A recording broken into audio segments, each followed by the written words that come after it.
Hi guys! Nandito na naman tayo. Ito pala yung kuha namin. Exclusive for DM. Ay, exclusive. Bakit nandyan si Arnold? Kung exclusive. Yay, hindi pa lugi. What is couple, diba? Dapat dalawa. Husband and wife. Para masaya. And then ako na naman. Magkatabi lang ang ali namin dyan, guys. 1920 kami, si Habi naman 21 and 22. At nakaspare tayo niyan. Mabutit sunwerte. Isang swerte lang naman. At least nanalo, no? Basta mag-enjoy lang. Pangalawang panalo pa lang namin yan, guys. DMI din yung kalaban namin nung nanalo kami.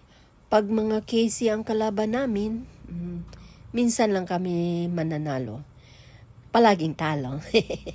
Pero sa ranking man yan, sino yung mataas ang score at rank sa mga DMIs, doon ang first, second, third, ganun.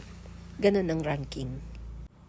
Last Monday, hindi ako nakapag-vlog kasi pagod na pagod talaga ako. Yun bang drain ka sa trabaho? Nagpunta man ako pero hindi lang ako naglaro. Nagmuni-muni lang ako. Makaya namang umuwi tapos nandun ka. Siyempre, suporta sa team. And para uwi na sana kami, guys. Yan, na stranded. Almost 12 midnight na yan, guys. Ang lakas kasi ng ulan. Kaya dyan, chika-chika muna ang mga boys. And hanggang dito na lang, guys. See you on my next vlog. Thank you for watching. Bye-bye.